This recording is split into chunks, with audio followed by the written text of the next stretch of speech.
اعوذ باللہ من الشیطان الرجیم بسم اللہ الرحمن الرحیم۔ صفحہ نمبر 69 کے آخر میں ہے پچھلے حصے کا جو پچھلا کلپ تھا، اس کی اگلا حصہ ہے۔ اولیاء کرام کی کرامت تو حد شمار سے باہر ہے۔ یہ سب رسول اللہ صلی اللہ علیہ وآلہ وسلم اور دیگر انبیاء کرام علیہ السلام کا معجزہ ہے۔ جو چیز کسی نبی کا معجزہ ہو وہ ولی کی کرامت ہو سکتی ہے، سوائے ان معجزات کے جو انبیاء کرام علیہ السلام کے ساتھ مختص ہیں۔ مثلا قرآن کریم میں بعض اولیاء کرام آگ میں داخل ہوئے۔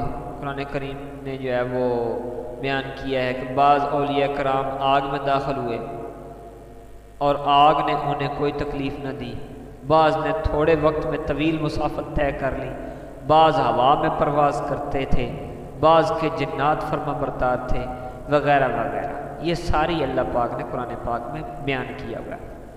آگے ایک تنبیہ انہوں نے لکھی ہے کہ علماء کرام رحمۃ اللہ تعالیٰ علیہ نے بیان فرمایا کہ خرق عادت افعال اگر کافر یا فاسق کے ہاتھ پر ظاہر ہوں تو وہ جادو ہیں، ایسا عقل کو حیران کر دینے والا کام ہو تو، اور اگر ولی کے ہاتھ پر ظاہر ہوں تو کرامت ہے، یعنی اگر کوئی ولی ایسا کام کر دے تو کرامت ہے، اور ولی وہ صاحب ایمان ہے جو راہ راست پر قائم ہے، اور اگر نبی سے ایسا کام ہو تو وہ معجزہ ہوتا ہے۔ یہاں کافر سے اگر ایسا کام تو سوال پیدا تھا، کافر بھی ایسا وہ کر سکتے ہیں؟ ہاں، کافروں میں ایسے تھے، بڑے بڑے کافر ہیں وہ کرتے ہیں۔ جس طرح کہ حضرت داتا صاحب کا واقعہ مشہور ہے نا کہ وہ جو ہندو جوگی تھا تو وہ تھنوں میں سے خون آ جاتا تھا اگر کوئی اسے دودھ نہیں دینے کے لیے جاتا تھا، تو وہ جادو کے زور پہ کرتا تھا۔ اسی طرح ایک خواجہ نظام الدین اولیاء کا واقعہ غالباً صحیح نام ذہن میں نہیں آ رہا، تو چلو جو بھی ہے برکف، ان کے زمانے میں وہ اللہ اللہ کر رہے تھے۔ انہوں نے وہ ایک جگہ پہ، اس جگہ پہ وہ روز اللہ اللہ کیا کرتے تھے۔ اس جگہ پہ ایک کافر نے آ کے جھگی لگا لی، وہ ہندو تھا، اس نے جھگی لگا لی۔ آپ نے فرمایا اس جگہ پر ہم بیٹھا کرتے ہیں۔ اس نے کہا چلو ٹھیک، آپ بیٹھتا تو میں چل پڑتا ہوں۔ وہ جانے لگا تو پیچھے سے اپنی جھگی کو کہتا چل بھائی میرے ساتھ۔ جھگی خود بخود ان کے پیچھے جو ہے وہ کیمپ جو تھا، وہ ٹینٹ جو لگا ہوا تھا، وہ خود بخود ان کے ساتھ پیچھے پیچھے چلنے لگ گیا۔ تو لوگ حیران رہ گئے، حضور یہ کیا ہے؟ آپ نے فرمایا وہ اس کا عمل تھا جو اسے دنیا میں مل گیا، اور یہ ہمارا عمل ہے جو دنیا میں بھی مل رہا ہے اور آخرت میں بھی ملے گا۔ اس نے جتنی محنت کی اللہ پاک نے اسے دنیا میں ہی عطا کر دیا۔ آگے سوال آتا ہے، کیا بیداری میں نبی اکرم صلی اللہ علیہ وسلم کی زیارت ممکن ہے؟ جواب، بیداری میں نبی اکرم صلی اللہ علیہ وسلم کی زیارت صرف ممکن ہی نہیں بلکہ واقعہ بھی ہے۔ علماء کرام اللہ تعالیٰ ان کے ذریعے نفع عطا فرماتے ہیں کہ بہت سے ائمہ صوفیاء کو خواب میں نبی اکرم صلی اللہ علیہ وسلم کی زیارت ہوئی، پھر بیداری میں بھی زیارت ہوئی، اور انہوں نے آپ سے مسائل اور مقاصد کے بارے میں دریافت بھی کیا۔ پھر ایک سوال پیدا ہوتا ہے، اس کے ممکن ہونے کی کوئی دلیل ہے؟ جواب، اس کی دلیل وہ حدیث ہے جو امام بخاری، امام مسلم اور دیگر محدثین نے بیان کی ہے کہ نبی اکرم صلی اللہ علیہ وسلم نے فرمایا، جس نے خواب میں ہماری زیارت کی وہ عنقریب بیداری میں ہماری زیارت کرے گا، اور شیطان ہماری صورت میں ظاہر نہیں ہوتا۔ علماء کرام فرماتے ہیں کہ اس حدیث کا مطلب یہ خوشخبری دینا ہے کہ آپ کی کرامت میں سے جس شخص کو خواب میں آپ کی زیارت کی سعادت حاصل ہوئی، اللہ تعالیٰ نے چاہا تو اسے بیداری میں بھی ضرور زیارت ہوگی، اگرچہ وفات سے کچھ دیر پہلے ہی ہو۔ اس حدیث کا یہ مطلب نہیں ہے کہ اس شخص کو نبی اکرم صلی اللہ علیہ وسلم کی زیارت آخرت یا عالم برزخ میں ہوگی، کیونکہ اس وقت تو تمام امتوں کو آپ کی زیارت ہوگی۔ یہ حدیث اس امر کی قوی دلیل ہے کہ نبی اکرم صلی اللہ علیہ وسلم نے روحانی طور پر کائنات کو بھرا ہوا ہے، کیونکہ یہ حدیث مشرق و مغرب کے ہر اس شخص کو شامل ہے جسے سرکار دو عالم صلی اللہ علیہ وسلم کی خواب میں زیارت ہو۔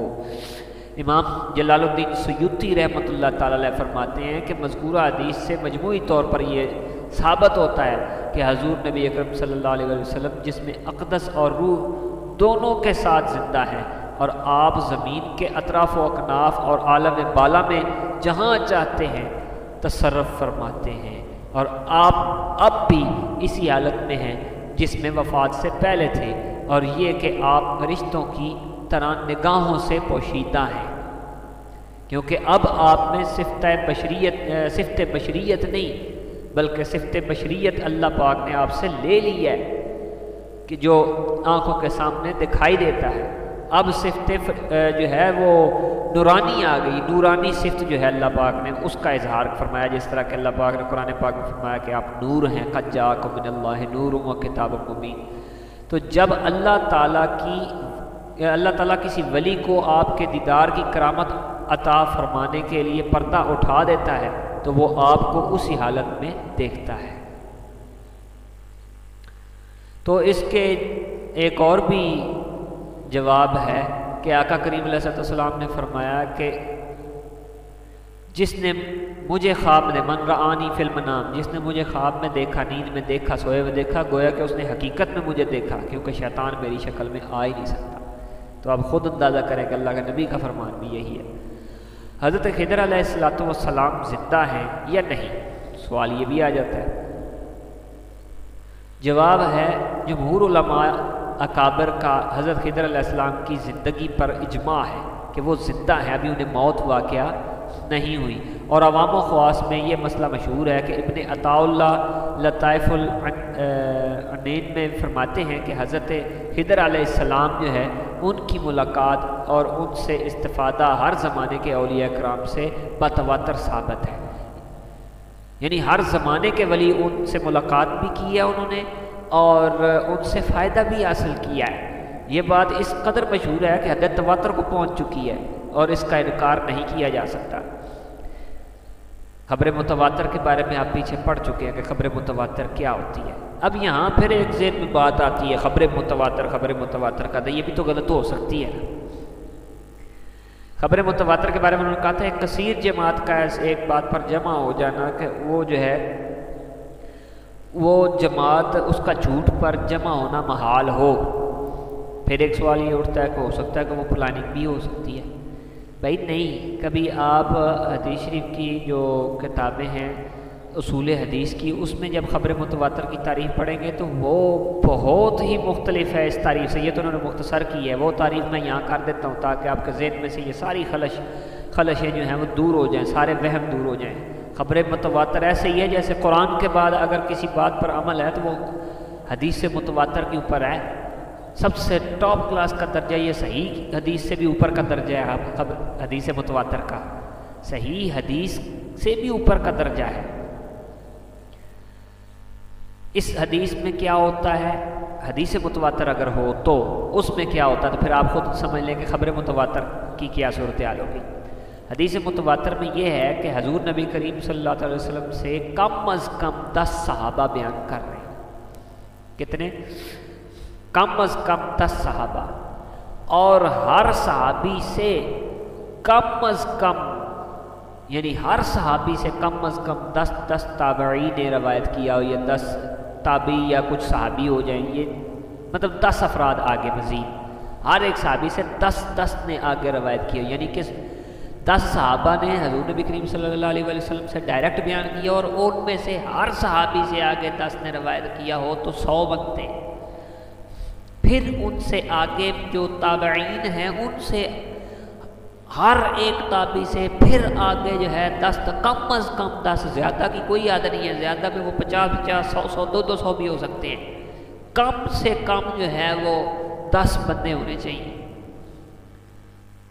ٹھیک ہے جی، تو پوری جماعت ایک جماعت سے روایت کرے، جماعت 10 سے اوپر ہوتی ہے، اور پھر اس پوری جماعت سے آگے پوری ایک جماعت بیان کرے، پھر اس پوری جماعت سے آگے کوئی پوری جماعت بیان کرے، اس طرح کرتے کرتے کرتے کرتے ہم تک وہ خبر پہنچی ہو، ہم تک وہ حدیث پہنچی ہو، اسے کہتے ہیں حدیث متواتر۔ اگر کسی ایک مقام پر بھی، یہ بھی بات ذہن میں رکھ لیجئے گا، کسی ایک مقام پر 10 کی بجائے 9 ہو گئے پیچھے بھی 10 سے اوپر تھے، آگے بھی 10 سے اوپر تھے، کسی ایک مقام پر آ کر سند میں 10 کی بجائے 9 ہو گئے راوی روایت کرنے والے، تو وہ حدیث متواتر نہیں رہے گی، وہ حدیث مشہور ہو جائے گی۔ ٹھیک ہے، تو حدیث مشہور بھی کوئی عام حدیث نہیں ہے، اس میں بھی کم از کم 9 ہیں۔ ٹھیک ہے جی، اور اس کی حد جو ہے حدیث مشہور میں زیادہ سے زیادہ 9 ہوتے ہیں، اور کم از کم جو ہے وہ 3 ہوتے ہیں۔ 3 سے کم ہوگی تو خبر واحد میں شمار ہو جائے گی، وہ خبر واحد ہو جائے گی۔ یعنی 2 اگر ہو گئے، 2 راوی ہو گئے کسی مقام پر، آگے پیچھے پوری جماعت ہے، درمیان میں کہیں 2 راوی ہو گئے تو وہ حدیث خبر واحد ہو جائے گی۔ اور اگر آگے پیچھے پوری جماعت ہے، درمیان میں 3 ہے، یا 3 سے لے کر 9 تک کے کوئی بھی عدد ہے، تو وہ حدیث مشہور رہے گی۔